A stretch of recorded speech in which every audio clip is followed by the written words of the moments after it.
Kristu uyinkosi. Jesu Kristu inkosi. Ngiyabingelela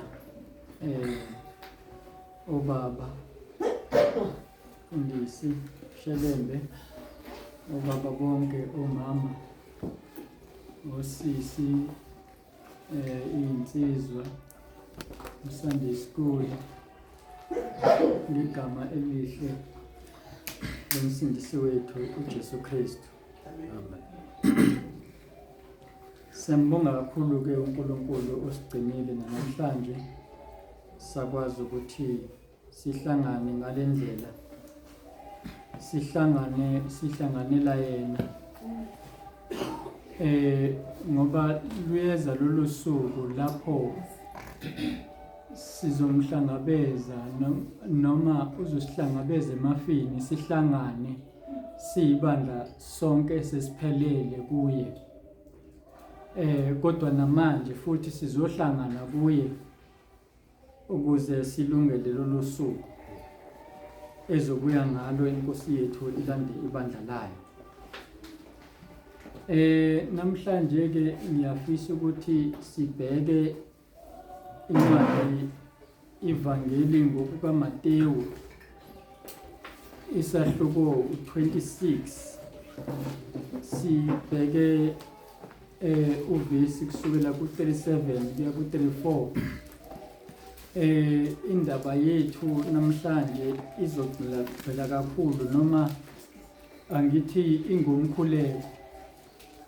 Namhlanje sizokhuluma kakhulu ngomkhuleko ngoba isinye sezikhali sabazalwane ekumele thina abantwana bakaNkulunkulu siqonde ukuthi uyini umkhuleko, wenzelwani umkhuleko, usiza kuphi umkhuleko, kwenzakalani umuntu uma ekhuleka, kwenzakalani umuntu uma engakhuleki, nokuthi sikhuleka kanjani, yiphi indlela esikhuleka ngayo, ngoba ikhona indlela yokukhuleka komuntu, enye indlela yenza ukuthi angaphendulwa, enye yenze indlela yokuthi aphendulwe indlela akhuleka ngayo.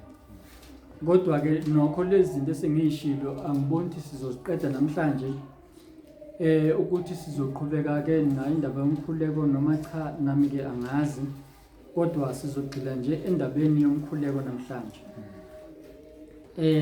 Ngizocela ke ukuthi ngifunde lapha kuMateyu 26, ngikholwa ukuthi sebetholile abaningi lawo mavesi. Isihloko sakhona ke kuthiwa eGetsemane.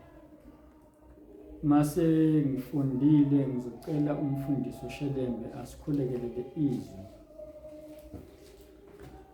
Kufundeka kanjena ke kuthiwa wathatha uPetru namadodana amabili kaZebhedewu waqala ukuba nomunyu nosizi.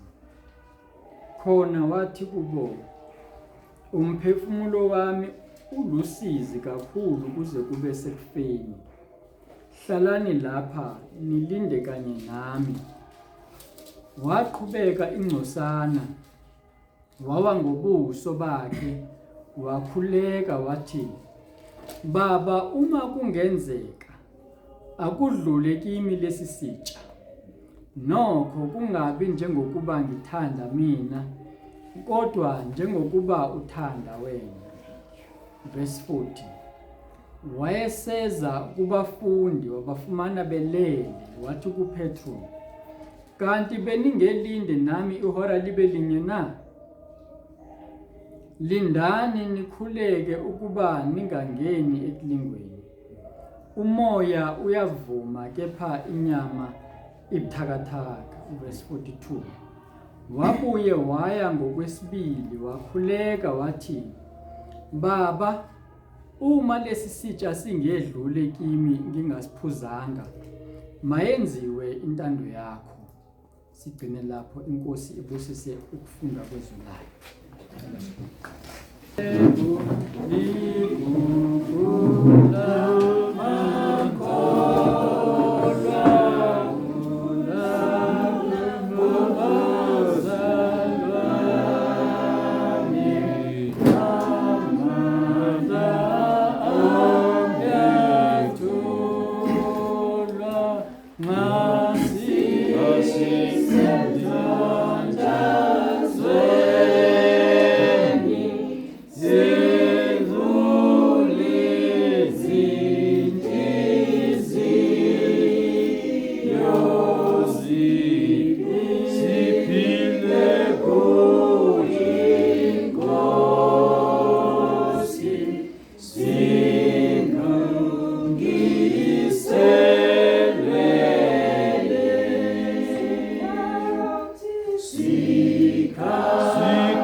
uJesu Kristu inkosi. uJesu Kristu inkosi. Ake neculo selisholo-ke indaba yomkhuleko ukuthi abanye baqedwe inhlupheko ngenxa nje yokukhohlwa isikhathi somkhuleko. Kuthiwa-ke thina masingabizi ukudla ngoba umuntu ohluleka ukukhuleka hhayi uyisula sokugcina lowo muntu, ngoba siwathola amandla kuNkulunkulu ngomkhuleko ukuze sikwazi ukuhamba ngokungcwele njengalokhu uNkulunkulu efuna, ngoba asikwazi ukuhamba le ndlela ngamandla ethu. Uma inkosi uJesu yakhuleka inguNkulunkulu, ingazalwanga ngentando yendoda nangentando yomuntu, kodwa ifike emhlabeni ngentando kaNkulunkulu yakhuleka ngoba isenyameni. Bese ubani-ke thina ukuthi singangakhuleki? Manje-ke la kuverse 37 sithola-ke inkosi uJesu ithatha uPetru namadodana amabili kaZebediya.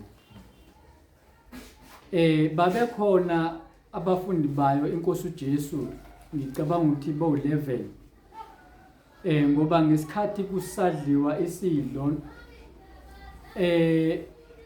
emva kwalokho esengenile uSathane, sithola ukuthi iBhayibheli lithi esengenile uSathane kuJuda, wahamba waya kubapristi uJuda Iskariyoti, ngoba kwasekungene isitha, ngoba isitha siyamkhipha umzalwane phakathi kwabantwana bakaNkulunkulu. Akakwazi umntwana kaNkulunkulu ukuhlala endaweni engcwele uma isitha sesingenele kuyena. Sanele sangena isitha, uAdam noEva baphuma ensimini yase-Edeni ebabebekwe kuyona. Nomntwana kaNkulunkulu uyaphuma kwelikamoya endaweni abekwe kuyona uma sekungene isitha. Yiphi-ke le ndawo umntwana kaNkulunkulu abekwe kuyona? NgokwabaseKolose 3 sithola ukuthi uma safa kanye noKristu masinako kwaphezulu, bese sithola ukuthi ukuphila kwethu kufihlwe kuKristu ekuNkulunkulu ngakwesokunene sikaBaba uNkulunkulu.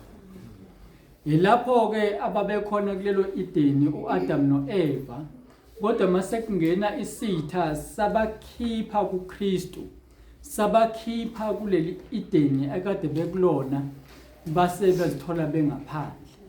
Umntwana kaNkulunkulu-ke uyaphuma kuJesu uma sekungene isitha empilweni yakhe. Yikho-ke ngithi ngicabanga ukuthi basebesele be-11 bese Getsemane, lapho inkosi iyahamba nabo ukuyokhuleka, ikhulekela isimo eyayibhekene naso.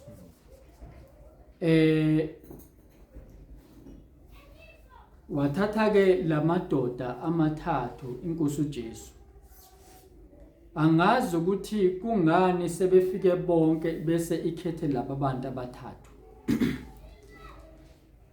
Kodwa uma ubheka indaba kaMose, sibona uHore noAaroni bese duze noMose, kusho ukuthi noma abantu bebaningi abakhethiwe besenza umsebenzi kaNkulunkulu, kodwa indlela esibizwe ngayo nesikhethwe ngayo ayifani. Nokukholwa kwethu sinikeziwe ukukholwa yilo nalowo ngokwesabelo sakhe asabelwe nguNkulunkulu. Nabo kuPetru laba benamadodana kaZebediya babelwe lokho ukuthi mase kufanele kuyiwe ekujuleni makuthathwe bona. Bonke basentabeni kodwa kwasekuthathwa laba abathathu. Basondela kakhulu enkosini uJesu. Kanjalo futhi kuMateyu 17, muqala lapha kuverse 1, uzothola inkosi uJesu ithatha lamadoda amathathu, ikhuphukela nayo futhi entabeni. Kulokhu-ke ayikhuphukeli ukuthi izinto zimbi. Mayifika ikukhuphukela lapha entabeni, isikhulume lapha ku-chapter 16 ukuthi izobethelwa indodana kaNkulunkulu, kodwa mase kufika lapha entabeni iyakhazinyuliswa. iyakhazimula ngisho ubuso bayo seyikhazimula njengelanga kubonakala ukuthi kahle kahle akabasakwazi ukumbheka ngoba basentabeni, ngoba kunalento eyenzeka entabeni lapho uNkulunkulu ezibonakalisa khona ukuthi ubani. noMose wayefika khulume naye uNkulunkulu wathi suka la uye entabeni and kule ntaba kuyi nanoma ubani. Mhlambe yikho inkosi uJesu yahamba nalabo abafundi abathathu ngoba entabeni kaNkulunkulu akuyi nanoma ubani. Kukhona abathize uNkulunkulu ababele nabakhethile ukuthi bona ke mabaye entabeni. uMose wafika entabeni wabuya nomyalezo kaNkulunkulu. Kukhona la inkosi uJesu yahamba ya entabeni yabuya ngakusasa isikhetha abafundi kusho ukuthi nayo yabuya nomyalezo kaNkulunkulu. Kusho ukuthi kunezinto ezitholakala entabeni and uMose mhlazane efuna ukubona uNkulunkulu ubuso kaNkulunkulu azabone umhlane kaNkulunkulu wayesentabeni. uNkulunkulu kuze akhulume noMose ukuthi hambe yokhulula abantu bami bakwaIsrayeli amaHebheru eGibhithe wayesentabeni. Inkulu indaba isentabeni. Kusho ukuthi nokusindiswa kwethu ukuthi kuqala indlela yokubethelwa kwenkosi uJesu iqale entabeni, kodwa kwabiza ukuthi aqale kube nomkhuleko. Lokho ke ku chapter 17 kuMateyu khazimnyiswa inkosi uJesu baze babona uMose noEliya asitshelwa lapho ukuthi bethulwa laba bantu mhlambe inkosi uJesu ukuthi lona ke usibanibani lona usibanibani. Bavele bazazela nje ukuthi lo usibanibani lo usibanibani. Okuwukuthi mase sifike endaweni kaNkulunkulu kunezinto ongeke uzazi usemhlabeni uphansi kodwa ovele nje zambuleke kuwena uzazele ungatshelwanga umuntu ukuthi sekunjena ke manje. Ubufakazi buka Mama Mkhabela abanye bayabuza ku YouTube ukuthi iziphi lezi impahla ezingafuneki. Manje umuntu kuzazibonela lezi impahla ezingafuneki angazifuna uNkulunkulu ukuthi ngithabe sentabeni kuzazibonele yena kuzambuleke kuzicacekele nje kuyena ukuthi iziphi lezi impahla ezingafuneki. Akudingi ukuthi uzotshelwe umuntu ngaphandle kwento ebhalwe la eBhayibhelini ke singakutshelayo nangu ukuthi isuse le ungayisusi le, kodwa lezi singabhalwa ngeBhayibhelini ngesikwazi ukutshela ngoba ayikho into esizobambelela kuyona.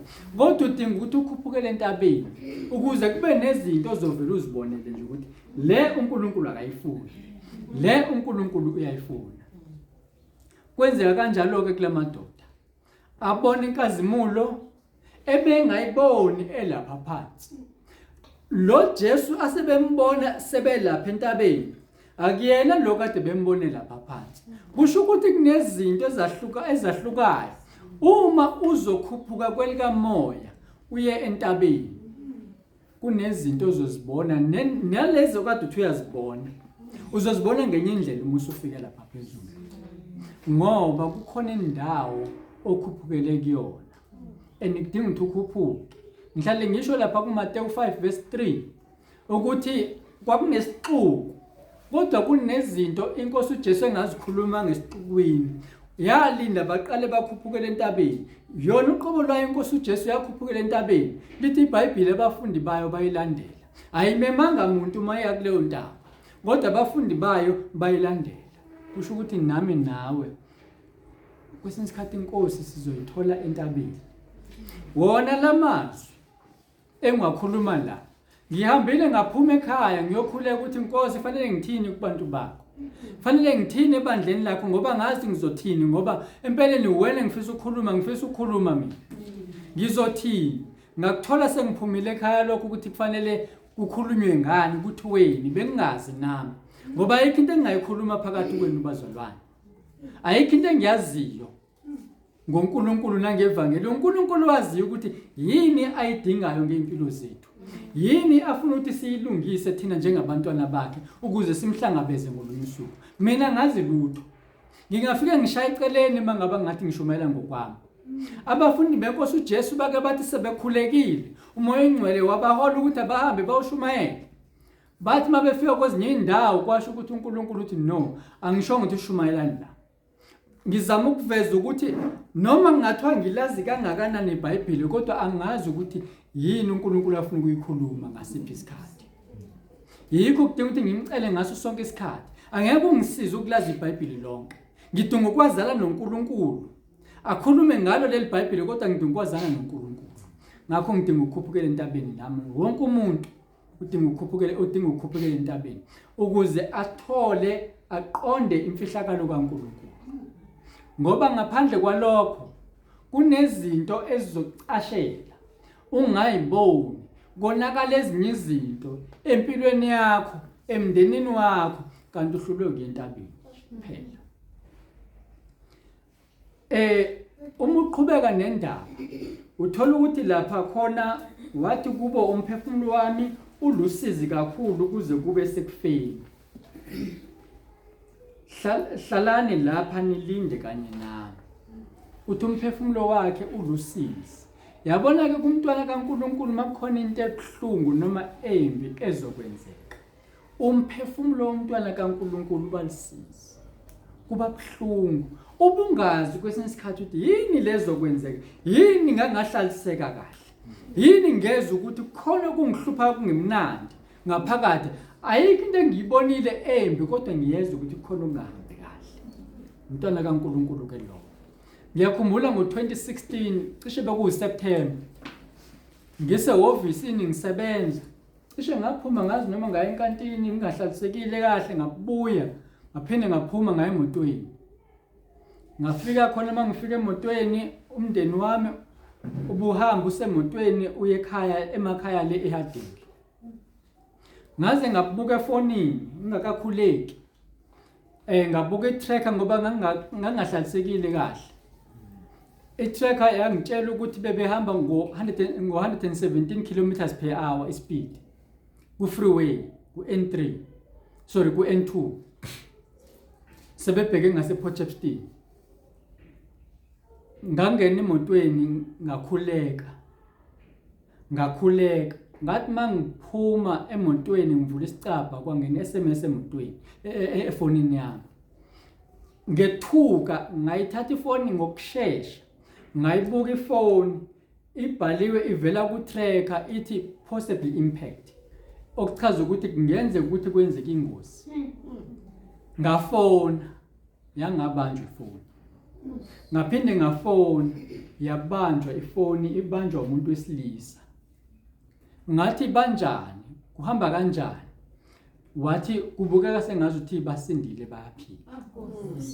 Uthi umama akazi ukuthi imoto yaphuma kanjani emgwaqweni. Yaphuma yakhwela intaba. Yabuya ukuthi kwenzeka kanjani ukuthi angabe unconscious angazi. Ngoba uthi yathi mayibuyela ku freeway wakhumbula ukuthi ugogo wakhe wayehlala ebayala ukuthi ngoba umkhulu wakhe ube ne-diabetes. Ebayala ukuthi ma eseba nenkinga kulokhu umzimba ababodonsa i-handbrake. Wayidonsa i-handbrake ingakangeni ku-highway imoto futhi ukuthi ishayiswe ezinye imoto. Yaba i-write off ngalolo suku. Kubalekile ke ukuthi uyigcine imithetho yomgwaqo. Babefake amabhandi ingane ezimbili zami beziseyincane zonke bezikuma car seat enye i-car seat nayo yalimala khona lapho kodwa basinda bonke akekho owalala esibhedlela. Bahamba nje esibhedlela kuyohlolwa kuphela babuya bephilile. Ngathi mangiyibuka lento ngabona ukuthi sitha besiqonda ukuqeda ngumndeni wami. Kodwa kwadla khona ukuthi umphefumulo wami wakhala ngaphakathi ngisemsebenzini. Ngaphuma ngabashiya kwacaca ukuthi lento yangihlupha ngazi ukuthi kwenzakalani kodwa futhi becaca ukuthi khona lokho kade kungitshela ukuthi inkinga isendabeni yemoto. Ngize ngicheck o tracker nje ngicheck zonke lezi zinto angazi ukuthi kwakwenzeke kanjani ukuthi ngicheck lezo zinto, kodwa uNkulunkulu ngiyazi ukuthi uyena owayengiholela lapho, ngoba wayesazi ukuthi sekufike ihora lokulingwa.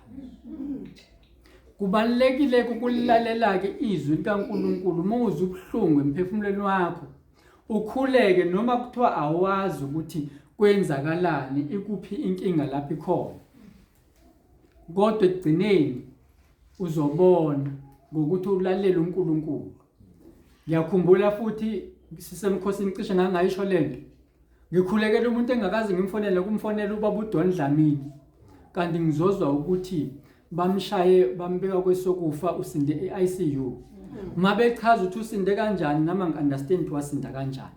Kodwa ngibonga uNkulunkulu wakubeka ukuthi mangimkhulekele. Ngiyakhumbula ngalolu suku ngimkhulekele. Ngakho ke kubalekile ukuthi sizwe uNkulunkulu ukuthi uthini, kodwa futhi sihlale njalo sisemkhulekeni emkhulekweni, ngoba mangisuka ngithi ngiyokhuleka ngangaqondi ukuthi ngiyokhulekela yena. Kodwa yafika leyo nto sengibhizi nokukhuleka. Mhlambe uma ngangingakhuleki kwakugcina kungafikanga, mhlambe ngikuthalalisile. Ngakho ke kubalekile ke ukukhuleka. Ngizama ukucacisa indaba yomkhuleko la ukuthi kubaleke kangakanani. Verse 39, waqhubeka ingcosana, wawa ngobuso bakhe, wakhuleka wathi, Baba, uma kungenzeka akudlule kimi lesi sitsha, nokho kungabi njengokuba ngithanda mina, kodwa njengokuba uthanda wena.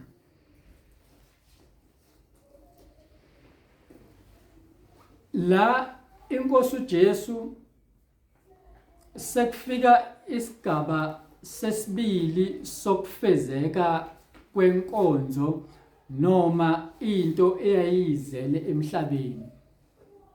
Ngesikhathi ingakaqali ukwenza umsebenzi, ikhipha amagama okuqala okushumayela ukuthi phendukani ngoba umbuso wezulu ususondele, yaqale yaholeleka ekuthaneni maye ehlanu kubiliwe. Nala ngikholwa ukuthi yaholeleka ukuthi ayiye entabeni ukuba ikhuleke ngoba sekufike ihora lokulingwa. Ngesikhathi ikhuleko kokuqala kube ngazuthi kwakulungiselelwa ukuqala komsebenzi kaNkulunkulu. Kaningi cishe bonke abantu sesike sezwa uNkulunkulu eveza imvuselelo ngabo. Aqala imvuselelo bese kulandela umkhuleko. Kodwa kuqala umkhuleko bese kulandela imvuselelo. Bese uNkulunkulu avuso wakhe umsebenzi. Ngoba nabafundi benkosi uJesu lapha encwadini yezenzo baqala ngokuhlala emkhulekweni beqinisela kwaze kwaba isikhathi lapho kufika khona umoya oyingcwele. Kusho ukuthi ezinye izinto uNkulunkulu afuna ukuzenza zisidinga ukuthi siqale emkhulekweni. Ngoba nakho lapha kuzenzo 13 ukuqala kwabo Paulo ukwenza umsebenzi kaNkulunkulu babewubizelwe, baqala ngokukhuleka bezila ukudla. uNkulunkulu wasiyazikhulumela yena ngokwakhe sebekhulekile. Kusho ukuthi kunezinto ezingenzeke kungakaqali umkhuleko. Kunezinto uNkulunkulu angeke azikhulume umuntu engakaqali ngokuthi akhuleke. Ngoba nami ngicishe ngisho kaningana ukuthi ngikholwa uma ngikhumbula kahle ngangisemkhosini ezinkulunkulu angiveze ebuthumbizeli ukuthi njengoba ngikholwa nje yini afuna ukuthi ayenze ngami, ufuna ukungisebenzisa kuphi umkhuleko ke lo. Kusho ukuthi uma ufuna ukuncisha uNkulunkulu indawo empilweni yakho, hayi ke ungakhuleki, uzobona ke uzoncisha uNkulunkulu indawo uSathane athola indawo. Kanti iBhayibheli lithini? Ningamniki uSathane indawo. Kusho ukuthi ngesikhathi ungakhuleki unikeza uSathane indawo, uncisha uNkulunkulu indawo. Inkosi uJesu ke ithi ke laphana ke ku verse number 39 ithi ke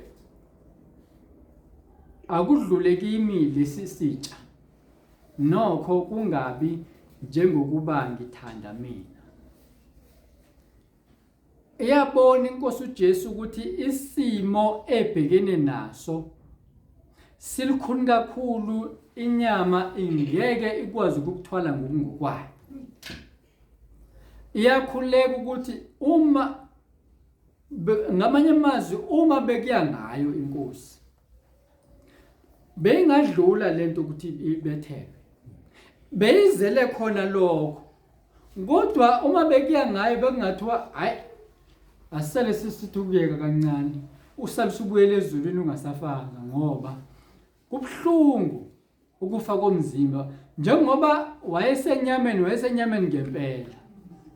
Cha, le nyama leyo nayo wena wayenaleyo nyama, ebuza ubhlungu, ezwela, ukuzwela kwakhe enyameni kwakuthinta umphefumulo.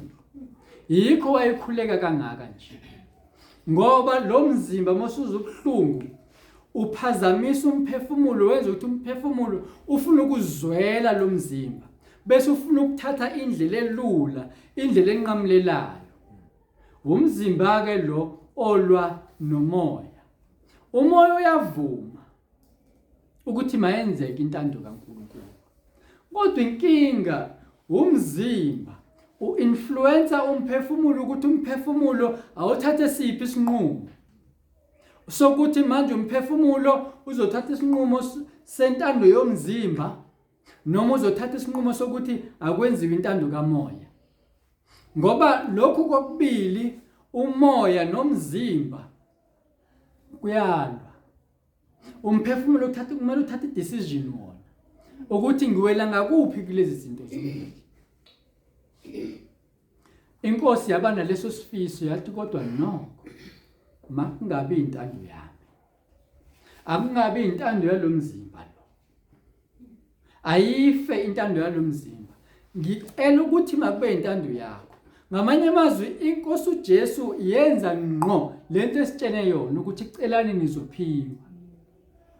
Yacela ukuthi makube intando kaNkulunkulu ezokwenzeka kulesi simo, ngoba nokunqoba isono siyacela kuNkulunkulu ukuthi inkosi ngicela ungiphe amandla nginqobe, njengalokhu inkosi yanqoba kulokhu kulingwa ngokuthi icele kuNkulunkulu ukuthi makwenzeke intando yakho, njengoba isifundisile ukuthi masikhuleka asothi baba wethu osezulwini.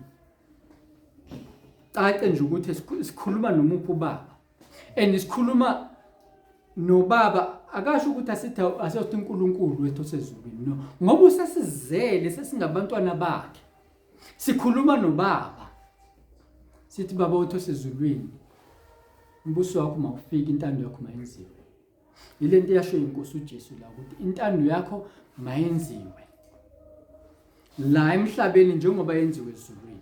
Ezulwini ayenziwa intando yenyama, kwenziwa intando kamoya noma intando kaNkulunkulu ezulwini, ngoba uNkulunkulu ngumoya, kwenzeka intando yakhe. Yila emhlabeni la ingenzeki khona intando kaNkulunkulu, ekubiza ukuthi thina sicele kuNkulunkulu ukuthi makwenzeke intando yakhe. Ngoba nasekulingweni kwethu singakhulekela lokhu nalokhu, kodwa masingacela kwenzeka intando yakhe, singaze sibone ezinye izinto ungazi ukuthi siphendulwa uNkulunkulu kanti sekuphendula uSathane, ngoba asicelanga ukuthi makwenziwe intando yakhe. Yikho kufanele singakushiyi lokho ukuthi mayenziwe intando yakhe, ukuze noma ngabe uSathane senginunusa ngento ecishe ifane nale ebengicela kuNkulunkulu, bese athi uNkulunkulu no, akusiyona intando yami le. Usibanibani uthe ucela kwenzeka intando yami, ngithe mina akacele ngizomupha. Ngakho ke akwenzeke intando kaNkulunkulu. Sengazi ukuthi ingangasala leyo ukuthi siyikhulekele emkhulekweni wethu, ngoba manje kwasala intando kaNkulunkulu singaduka sithi sibhekile, siduke sithi siyabona. AbaFarisi kade baduka, beduka nalo iBhayibheli beliphethe, kodwa beduka belishumayela futhi, okuthi bekubiza ukuthi mabalifunde njalo ukuze phela bakwazi ukushumayela, kodwa nokho baduka benalo iBhayibheli. Yasinikeza ke leso sifundiso ke inkosi uJesu kukhulekwa kanjani, yaqede yakwenza futhi ikulesi sikhathi sokulima. Lapha ku40 kuthiwa wayeseza kubafundi wabafumana belele, wathi kuPetru, kanti beningelinde nami ihora libe linye na? Uyazi umzalwane athi sefikile entabeni, athi seze wangena emkhosini angakhuleki, alale kwelikamoya.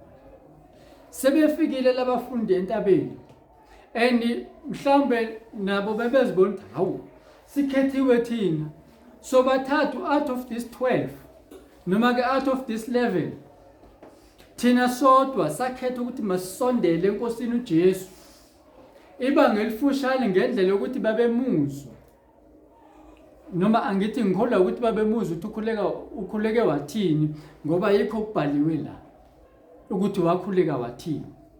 Mhlambe babemuzwa kodwa manje bayafika lapha emkhulekweni balala. Ake ngidlule kuleli phuzu la, uma sibona inkosi uJesu ibiza abafundi bayo ithi abalinde kanye nayo noma abathandazi kanye nayo, watch and pray with me, okuwukuthi ngoba yayisemhlabeni, ngisho noma kuthiwa umfundisi wakho umbona powerful kangakanani, uma inkosi uJesu yabiza abafundi ukuthi bakhuleke kanye nayo, bengubani mina? Ube ubani umfundisi wakho ukuthi ungemkhulekise? Yababiza ukuthi abazokhuleka kanye nayo, bazoyithwalisa lo mthwalo. Kube oHure noAaron abazoyibambisa, ngoba uyabona ukuthi lezi zandla ngezenyama ziyasindwa lezi zandla.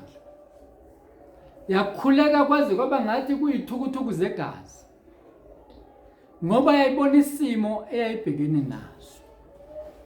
Bazalwane sisempini, kunesimo esibhekene naso, mhlawumbe usiboni nje manje, mhlawumbe usazosibona. Bekungakusiza ukuthi uqale manje ube umuntu nje owazi ukuthi wena umuntu wamadolo, wena nje ungumuntu womkhuleko. Wena isimo sakho nje phatha uyakhuleka, phatha uyakhuleka. Bekumele ube kuleso simo, hayi umuntu nje orelaxayo ahlale nje kubelula, kube ngazuthi akekho empini. Amasosha ahlale ephethe izikhali ngaso sonke isikhathi, namaphoyisa la emgwaqweni sihlale sobona ngaso sonke isikhathi aphethe isikhali. Wena usishiya kanjani esakho isikhathi? Uyasishiya nje kwesinye isikhathi uyeke nje ukukhuleka, usibeke lapha isikhali sizofika isitha sikuthole. uChrisani bathi wabulawa mhlazane ama-bodyguard wakhe engekho. Ngaleso sikhathi nje sifushane ama-body wakhe engekho, bambulala.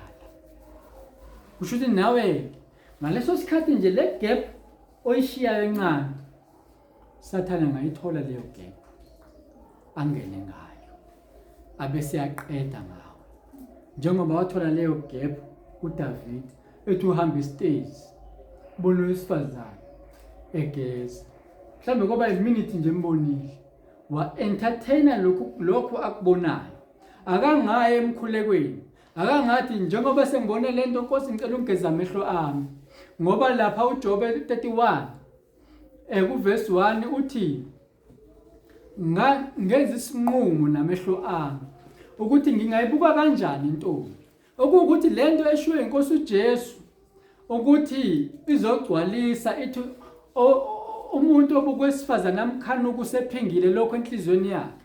Into naseTestamenteni elidala ekhona wayikhuluma lento uJobe, futhi naye uNkulunkulu wayikhuluma ngoMose lapha eMthethweni eyishumi ukuthi ungafisi indodakazi kamakhelwane wakho, khona lokhu kufisa kuyiso. Shuthi lento yakhulunywa inkosi uJesu yayivesani ikhona ukuthi nje uSathane wayicashisa kubantu kwangazi ukuthi kuba into entsha.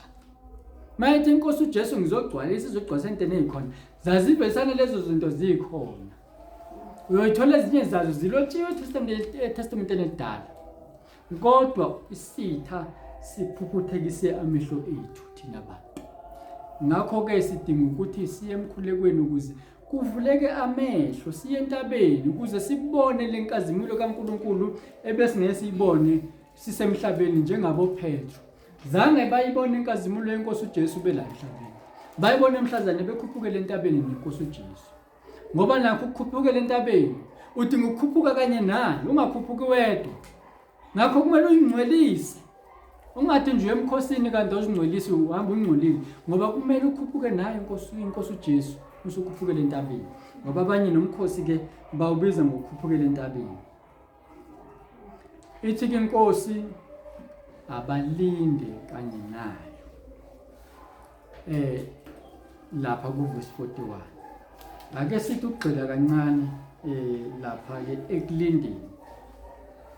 Uma ubheka lapha ku Matthew 25 ku verse number 5 no 13. Kuthiwa umyeni esalibele zozela zonke zalala. Umyeni esalibele njengoba uPetru nje namadodana kaZebediya balala emkhulekweni. Ngikhuluma ngengozi yokulala ukuthi kwenzakalani ke sebelele. Masibheka lapha kilokho verse number 13. Okay, uthi yena ke ngakho lindani ngokuba anilwazi usuku nehora. Laba balele. Ithi inkosi uJesu lindani ngoba anilazi usuku nehora inkosi uJesu ezobuya ngalo. Akekho ngangitshela lapha phakathi kwenu ukuthi uyalazi usuku inkosi ezobuya ngalo. Nama ngilwazi futhi. Ingabuyela mina ngedwa noma ibuyele wena noma kube yileso sikhathi la izosibuyela sonke. Kodwa kuthiwa masilinde sikhuleke. La ku Matthew 25 yafika inkosi ngokuzuma. Ebusuku bengazelele. Abanye bonke babenezibani lezi intombi zu10. Abanye kodwa nokho beyizuhula ngoba lezi zibani bezingenawo amafutha. Okuwukuthi izwi bebenalo belifunda kodwa bengenayo umoya ongcwele. Yafika inkosi bengenamoya ongcwele. Basala kanjalo ke besathi bawumfuna umoya ongcwele abamtholanga. Basuka bahamba baya kulaba abanamafutha. Bathi sipheni kanti sesiphelile isikhathi. Bathi bezama ukuthenga akusathengeki. Kusho ukuthini lokho makuthi bafuna amafutha kulaba abanawo? Kusho ukuthi izona asizivumi kunanoma ubani. Kodwa kulo nomoya ongcwele ukuze nathi siwuthole umoya ongcwele. Ukuze nathi siwathole lamafutha. Ngoba siyawadinga lamafutha. Sidinga ibani namafutha. Ngokubili lokho ngoba umuntu kumele azalwe ngamanzi nangomoya. Zombili lezi zinto uma inkosi uJesu sibuya izothatha abantu abanalezi zinto. Uma ungenawo amafutha maye kuwe ngoba uzosala. Hayi uzosala uma ungenamafutha. Uma ulele uzosuka besenkingeni. Uma laba besifazane bonke noma lezi intombi zaziqwashile mhlawumbe nalabo bebengenamafutha babezobona hayibo ngingalala kanjani ngingenayo amafutha. Ulala kanjani mzalwane unesono ungenamafutha ngoba manje lesono sisusa amafutha kuwena siwaqedile ukuze isibani sakho singakwazi ukukhala. Ngobani usuke walala. oPetru nalamadodana kaZebediya balala. Kwenzakalani emva kwalokho? Simthola uPetru esephika inkosi uJesu. Umphumela wokulala lo ungathandaza ulala. Kodwa inkosi uJesu yabethela kwaze kwaba sekugcineni ithe noma isibetheliwe ilenge esiphambanweni yathi inkosi bathethelele ngoba bakwazi abakwenzayo. Ngobani? Iqale ngomkhuleko. Inqobe ngomkhuleko. Laba bonke abefundi behluleke ngobani? Abakhulekanga. Kodwa futhi bexwayisiwe ukuthi abakhuleke ukuze bangangeni ekulingweni lapha kulokhu kuvesi number 41. Lindani nikhuleke ukuba ningangeni ekulingweni, ngoba umzalwane ongakhuleki, ongalindi noma engasithandi isono, ngiyavuma usithanda isono, cha usithanda ngempela futhi, kodwa uzongena ekulingweni, uzoyenza lento ongafuni ukuyenza. uPetru wafunga wagomela ethi mina ngeke ngikushiye Nkosi. Uyayibona indlela bengafuni ngayo isono uPetru, kodwa ngenxa yokungakhuleki wangena kuso leso sono angasifuni. Yikho uPaul ethi ngenxa yalokho kukimi, lokho engithanda ukwenza angikwenzi, kuthi lokho engingathanda ukwenza ngiyakwenza, ngenxa yesono esiphila kimi. Nangenxa sengizojobelele ngenxa lamavesi ukuthi nangenxa yokungakhuleki, ngoba asitholi la ukuthi uPetru ukhutekiswe yisono, kodwa sithola la ukuthi ukhubeka nje ngoba engakhulekanga, uvumele ubuthongo, walala noma esentabeni, kodwa walala.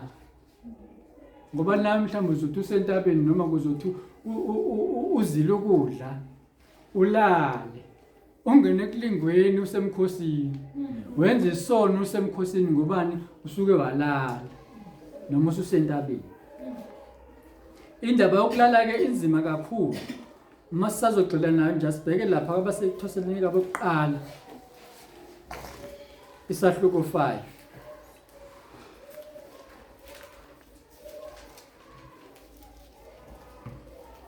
Sibheke lapha uvesi siqala kuvesi 4.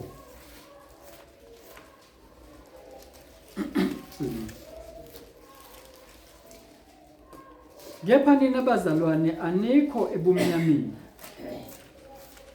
ukuze lo suku lunifice njengesela. Anikho ebumnyameni.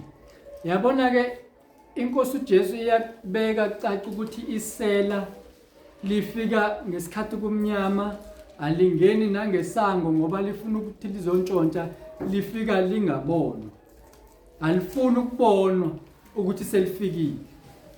Yikho nje nawe kwesinye isikhathi uzithola ususesonweni, noma uzithola ukuthi hayibo yini bengingaboni ukuthi ngonile la angisahambi kahle.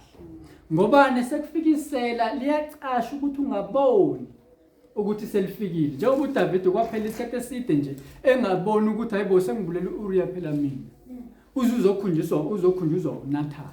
Mhlambe nje kule ntshumayelo kufanele uNkulunkulu azokukhumbuza isono senzile, ngoba lifikile isela ngobumnyama lacashela wangabona ukuthi selingenile. Kuthiwa ke nina-ke anisikho abomnyama ukuze lolo suku lunifice njengesela, ngoba uma nina nihambe ebukhanyeni, isela alikwazi, umuntu ozontshontsha akakwazi ukufika kukhanya. Manje inkosi uJesu ithi yona izofika njengesela. Ngamanye amazwi ngeke ikutshele abantu ukuthi sengiyeza manje, kodwa futhi uma sisekukhanyeni sizokwazi ukuthi sesiyahamba manje emhlabeni, ngaphandle mase izohlwitha ibandla. Kodwa nje mase uzohamba emhlabeni uzokwazi ukuthi ayisengiyahamba manje emhlabeni. Yini ezokwenza ukuthi wazi ngoba usekukhanyeni. Petru baziqonda, bazazi ukuthi sesiyahamba manje. No Paul baze basho ukuthi sengilwile ibandla lami, ibanga lami, sengiqedile ibanga lami, ngikulwile okulokuhle, ngoba bese besazi ukuthi sebeyahamba. Ngani na? Ngoba besekukhanyeni. Lolu suku alibaficanga njengesela ngoba behamba ebukhanyeni, kodwa hamba ebumnyameni. Uyena ke lolu suku ozomfica njengesela, limfica kutholakala ukuthi akanamafutha, abese basenkingeni. Ngokuba nina nonke ningabantwana bokukhanya, ningabantwana bemini, anisibo bobusuku. abobusuku noma abobumnyama. Njengalokho inkosi mayizophilisa izovusa uLazarus ekufeni ikhuzwa ngabafundi bayo bathi abafundi hayi usaphindela lapho futhi befuna khona ukubulala. Ithi inkosi uJesu usuku luna 12 hours nobusuku luna 12 hours kubuna 12 hours umuntu akakhubeke emini ebona. Ngakho ke monke nesonweni ke wena ukushuthi ukhubekile kusho ukuthi isitha bese sikuvala amehlo sebese kusebusuku. Kusho ukuthi la koPetru namadodana kaZebhediya kwaba sebusuku ukubona bakhubeka bangena esonweni sokushiya inkosi uJesu. Kwaba sebusuku kodwa thina kuthiwa njani asibona bobusuku. Yini ozosenza ukuthi singabikho bobusuku? Siyalinda siyathandaza ukuze amehlo ethu kamoya ahlale evulekile. Lokho ke okuzosisiza. Ngelo kwalokho sizokwenza lezi zinto esingayithandi ezimbi ezisithela ngamahlazo. Othi umusho icabanga lento uthi kodwa bakithi ngangenze kanjani le. Khona ngizoyiqala kapi? Ngizoyiqala ngaphi lento ngithi ngiyayivuma? Lesono ngizosiqala ngaphi? Yazi ngisenze ngingumzalwane ngibhekile. Ngayenza lento ngibheke ngamehlo ami. Ngibona. Cha, wawubhekile enyameni kodwa kwelika moya. Wasebusuku. Ngubani? Awukhulekanga. Inkosi ikhulekani ukuze ningangeni ekulingweni. Ngoba ayikhona sizolingwa. Luka 17 verse 1 ilingo kumele ibe khona. Leyo nto leyo it's a must. Kudaliwe ukuthi isilingo sibe khona. Yikho ngikholwa ukuthi yikho kwabekwa leyo muthi lowa ukuthi okuthiwa ngokwazi okuhle nokubi. Ngoba ilingo kumuntu kumele ibe khona. Kodwa futhi kumele ukuthi umuntu asinqobe isilingo. Ngoba ongasinqoba isilingo uzolahlwa. Kumele ibe khona impela. Kodwa nanzi iformula eyokuthi yini esiza umuntu ukuthi angangeni ekulingweni. Sinikeziwe iformula. Ngakho ke awukwazi ukuzilandulela. Angikwazi ukuzilandulela phambi kaNkulunkulu ngithi i-environment ebengikuyona. Hayi phela ekhaya lami abakholwa vele. Angithi bonke bahlala benza imicimbi nami ngithi ukubalekelela kancane. Bengingabonanga ukuthi kanti lokhu nalokho sekonakele la. Mina bengithi kusahamba cha uNkulunkulu bezokutshela uma ubukhuleka. Inkinga yakho ukuthi awuyanga nje ukuyokhuleka abese kuvezela ukuthi lokho kurongo lokho akukho right. Wenze njani ukuthi uphunyuke kulezi zinto? Udinga uNkulunkulu. Mhlawumbe umunye uyithole semncwabeni wadla ukudla bengafanele akudle. Hayi ngoba nakho bekutshelwe abantu ukuthi kuhlatshelwe amadlozi. Cha kodwa wazi ukuthi lokudla okwenziwe lana noma lenyama le kukhulunywa kwathwani lapha. Mhlawumbe abanye babizwa ngabazalwane. Kodwa bona labo bazalwane baphila impilweni. Yebo mhlawumbe baphila kahle ngokwazi kwethu. Kodwa bese kuzoba khona labo ekuthiwa abadala. Abomndeni abazothi hayi phela kumele kube nje. Gogo wami kade ekholwa engayisebenzi indaba yamasiko. Kodwa kwathi makushona umkhulu bafika abadala abaphilayo. Ngisakhuluma ngabadala abafileyo mina. Ngikhuluma ngalabo abadala abaphilayo kodwa. Bafika bathi hayi kufanele umzilele kusho ukuthi umhloniphi kusho ukuthi bayasha wacima. Wake wathi ukulingeka naye wayifaka inzilo. Angazi ukuthi ngoba omalume bami bebengakholwa abashisanga yini impepho ngale engaboni ugogo wami ukuthi bashisile impepho. Yebo umuzi womzalwane lo. Kodwa kukhona ezinye izinto engenza ukuthi zenzeka ngala emaceleni. So ke yikho umuntu kumele akhuleke ukuze angadli izinto ezihlatshelwe amadlozi noma izithombe. Ngoba uNkulunkulu akakufuni lokho.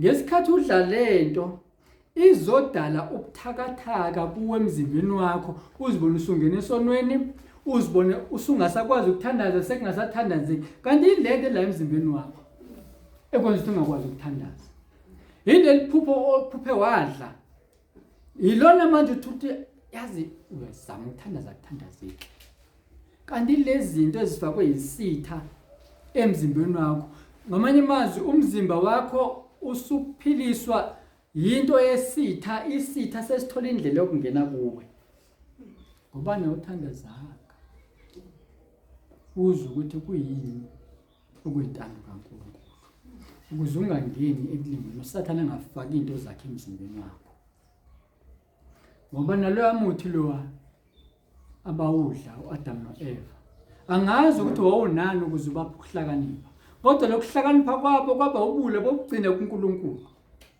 ngoba ikhona kwabakhipha endaweni ekwakufanele babe kuyona ikhona kwabaqedela injabulo babenayo khona lokhu ukuhlakanipha abakufuna ukuhlakanipha kwasemhlabeni ukuhlakanipha okuvela kuSathane noma ukuhlakanipha okuvela ngokuthi umuntu alalela uSathane ngephimbo lika Sathane lokho ke gcina kuubula kulowo muntu ozazi ukuthi uhlakaniphile njengoba namhlanje nje ngimpimbezekile kuseni ngathi ngisahamba nanga amaphoyisa uvale ngigwaqo hawu kwenzakalani bangithi ngiyabheka kanti yilapho abanezimali ezigwili ngiswa sekuzomsino hawu imoto zomjako iqhamukaphi ngoba kuvinjwa umgwaqo kanti kuvulelwe zonke akhambe nje imoto lezi ezibiza amamiliyoni angaza amamiliyoni angaka lezi ezinomsindo omkhulu masihamba emgwaqweni lezi impela yona nje phakathi kwethu akekho naleyo moto futhi angiboni khona sazobana labo bantu ke savinjwa ke sivinjelwa nje ukuthi akuhambe bona lapha emgwaqweni ku freeway thina ke simeke sasoze sibelethe enkonzweni kwenziwa nini lokho ngesonto ngosuku lokukhonza kuzovinjezelwa thina sebenzi kaSathane ke injalo ke nalapha ke kwabase Efesu noma sithi lapha kulokhoza kuverse 17 angibange ngisaqhubeka nayo kakhulu ngoba ngibona isikhathi kwaba baseThesalonika sahluko 5 abokuqala verse 17 kuthiwa khulekani ningapheli pray unceasingly or pray without ceasing do not cease to pray khulekani ningaphezi ngoba umlingi uyalinga akaphezi akalali ubusuku nemini uyalinga ithe inkosi uJesu khulekani ukuze ningangeni ekulingweni le gap oyishiyayo wena ungakhuleki ile gap uSathane azoyithola ngoba kaphezi naye yikho lelizwi lithi khulekani ningaphezi uzoyithola usunesono sikuhlulayo nje ingoba uyapheza ukhuleka unama gap uhamba une gap wena uyakhuleka sigcinile uyakhuleka kube khona lawo makhona yabona ke lama gap lezo nusuzenzile ungumzalwane zingene ngalawo magap akhe guarantee yilawo magap uma kukuthi uthi ena akusiwona lawo magap kushuthi ubungakhuleki kahle kushuthi ubukhuleka ngendlela errong uma ubukhuleka kahle ungena amagap awungenanga emaphuthini noma lezi zona zaziyo ile formula esifundiswa namhlanje yokuthi uma sifuna ukuphila impilo yobungcwele senze njani sengathi singayibamba le formula ngoba masiyibambile sizongena ezulwini akukho ukuzithinta ngoba umkhuleko unamandla uma ukhuleka usuku sumema uNkulunkulu ukuthi akahambe nawe ngoba awukhulumi nomuntu ole kude yabona njengoba ngila angikhulumi nomuntu osePitoli angikwazi ukukhuluma naye ngila verbal uma ngifuna ukukhuluma naye sengazi ngimsondeze ngifone ukuze sizwane ngesikhathi ukhuleka wenza ukuthi uNkulunkulu akabe la kuwe bese eyakuprotecta ngoba lithi iBhayibheli uNkulunkulu angelingwe umuntu angeyengwe.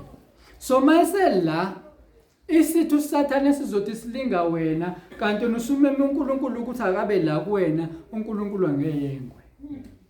Yilokho okuzokwenza ukuthi isitha sihluleke.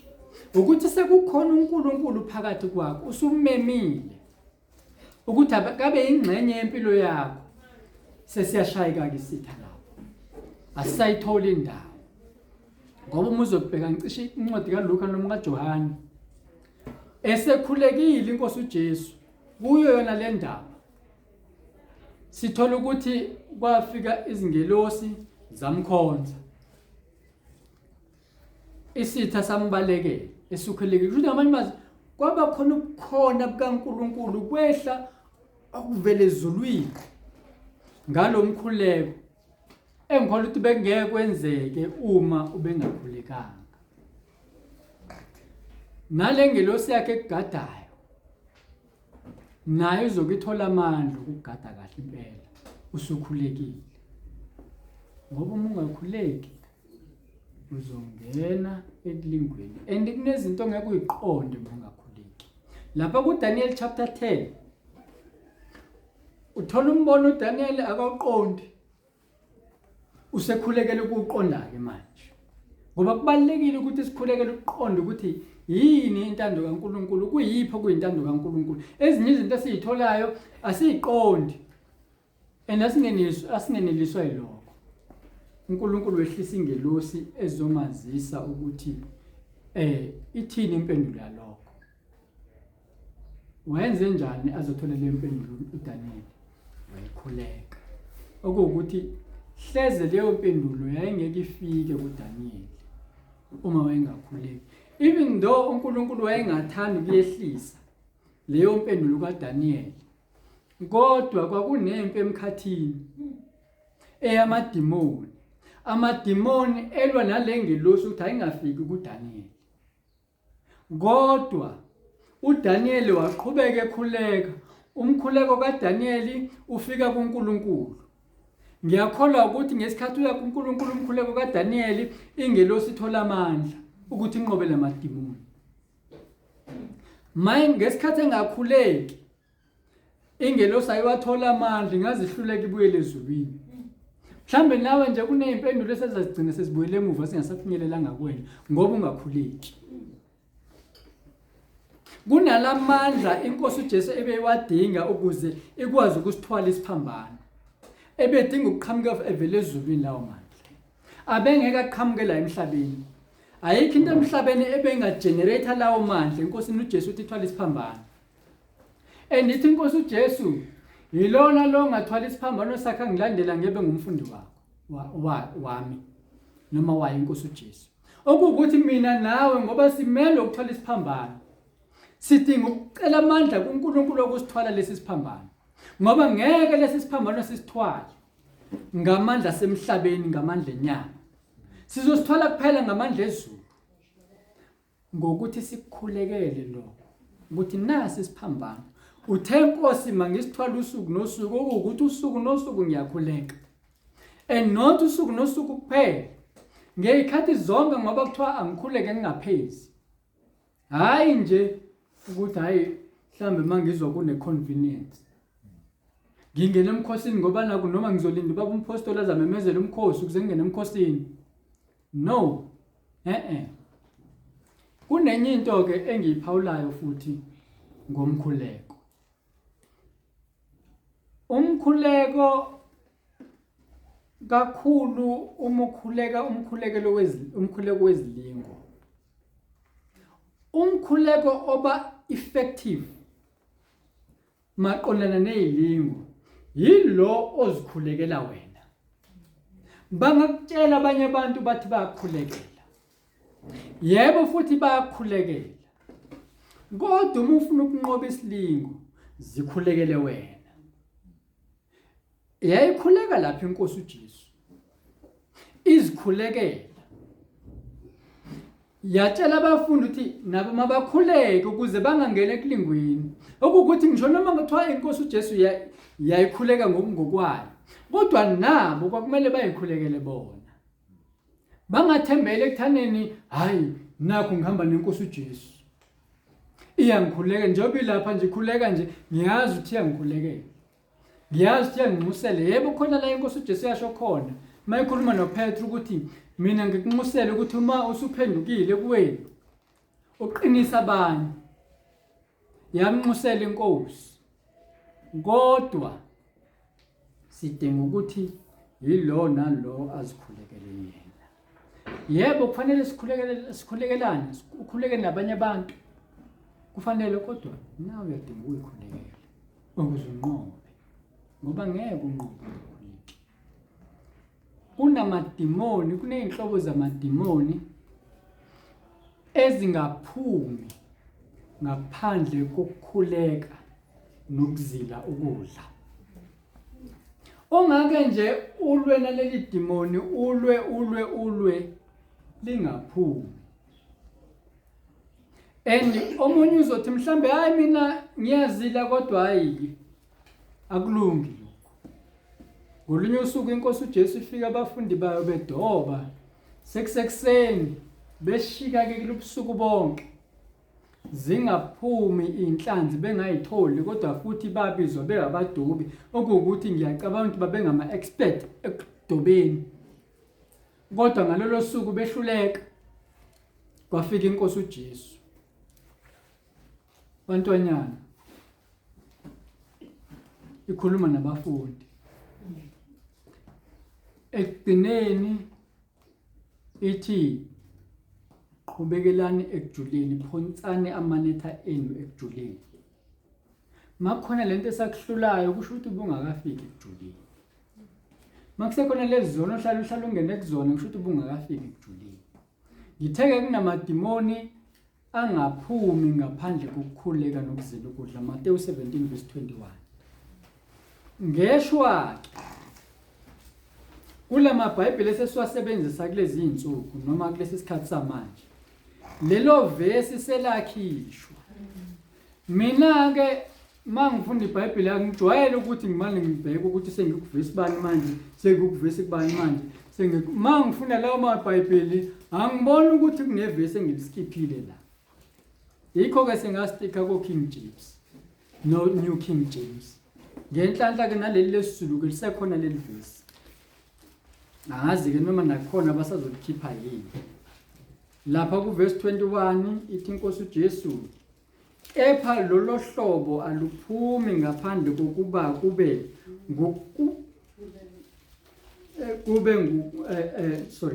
kepha lolo hlobo aluphumi ngaphandle kokuba kube ngokukhuleka nokuzila ukudla abafundi benkosi uJesu angazi noma lo owayegula bambeka izandla noma benze njani kodwa bamkhulekele sebemkhulekele bengabafundi benkosi uJesu bebeke bathunywa ngoba ukuthunywa kwabo siyakuthola lapha kuMateyu 10 bebeke bathunywa bawakhipha amadimoni kodwa la sithola sebehluleka kwakhipha amadimoni sebe-embarrassed manje ukuthi hawu manje kwenzeka kanjani thina singakwazi ukwakhipha amadimoni ngoba phela uthena sizokwenza imisebenzi ayenzile nemkhulu futhi kunala ayenzile manje kanjani bake babuye bejabule bethi hey amadimoni asithobela awufunda futhi lapha kuLuka 10 manje le demon lela ayathobi ngiyacabanga ukuthi ngenze ukuthi bamemeza bakhuleka lutho idemon alithobi seli embedded kulomntwana selingxenye yalempilo yalomntwana akhala le ndoda yathi inkosi naba abafundi bakho ngiqale ngacela bona behlulekile sengizocela wena ke manje baba embarrassed siyabachazela ke la inkosi iqale yasho lapha ngenhlo ukuthi isizathu sokuqala ukukholwa kwabo okuncane isesibili ukuthi bewakhipha nje lamadimoni angazi noma babekhuleka yini kodwa lo lehlobo lo la lwedimoni ludinga ukuthi umuntu akhuleke azile ukudla. Shuthi ngamanye amazwi uma uzile ukudla ungakhuleka ngeke liphumelele ledimoni. Mangaba ukhuleka ungazile ukudla ngeke liphumelele ledimoni. Ma ukhuleka uzile ukudla lapho ke senzophuma. Kodwa nakhona futhi kufanele uqhubekele ekujuleni. Ngoba sengeke ngezwe ukuthi khona abantu bathi mabefastile bathi ngizogcina ku breakfast ngiyodla ilokhuza isapha noma angizoyidla breakfast nelunch sengozi ngiyodla isapha nani.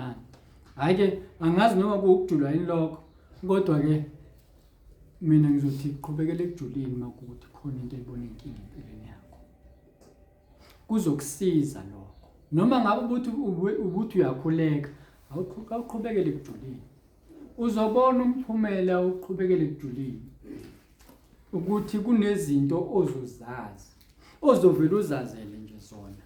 Ungazitshelwanga umuntu ukuthi hayibo sekunje kanje nala. Hayi ke isikhathi sesihambile. Mhlawumbe ngicela nje sigcine lapha kwabase Efesu 6 verse 18 no 19.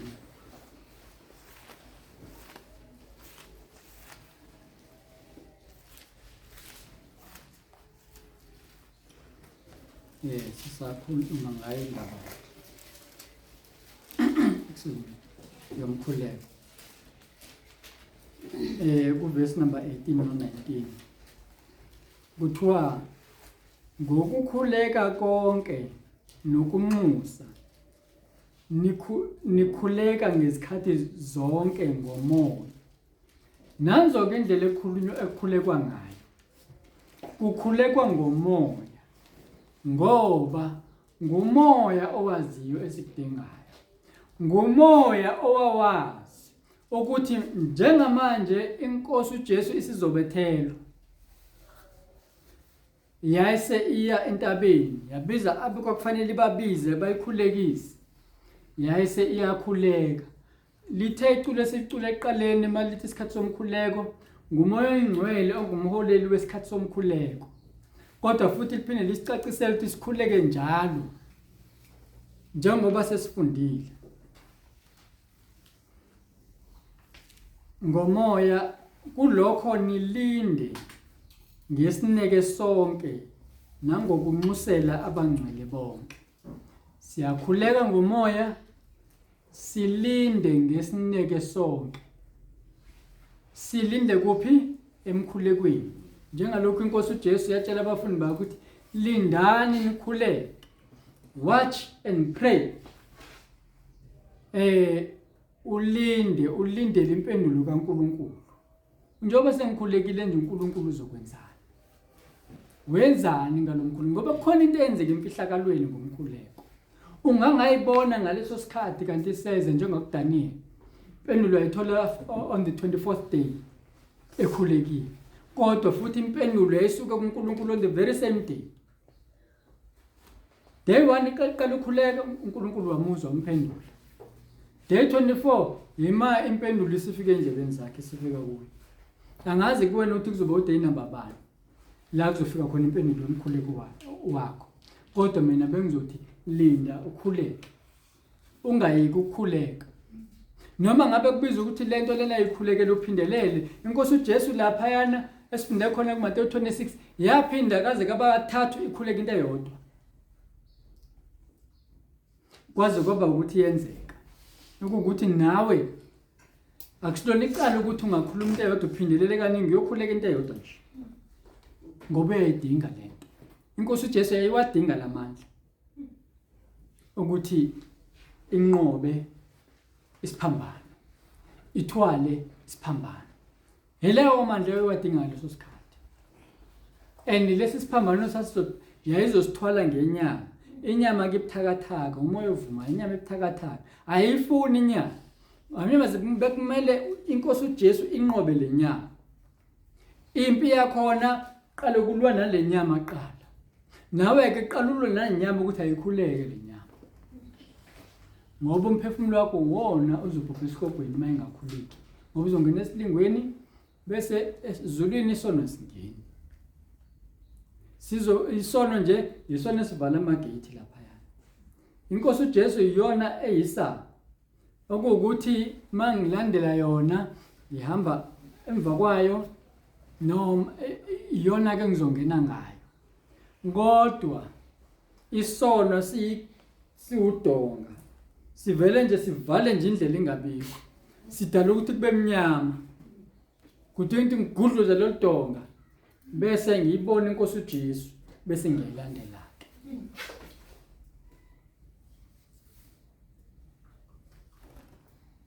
Kulokho nilinde ngesineke sonke nangokunxusela abangcwele bonke.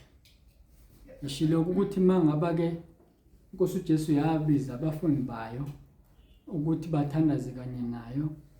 Kusho ukuthi kusobala ukuthi sinxusele abangcwele bonke. Ngiyakhumbula kuqala nganginokuzitshela nje kumfundisi ukuthi ngubani mina engakhulekela usibanibani ngoba ngingabonanga ukuthi izwi lithi masibakhulekele abangcwele. Futhi asibakhulekeli ngoba nakho ukuthiwa bangcolile. Asibakhulekeli ngoba beyizwe, cha sibakhuleka bengcwele bonke. Bonke abangcwele siyabakhulekela. Asikhethi nje ukuthi sithi entabeni yendlu kaJehova kuyabonela kuphela, no. Abangcwele bonke siyabanxusela. Ninginxusele nami ukuba ngiphiwe izwi.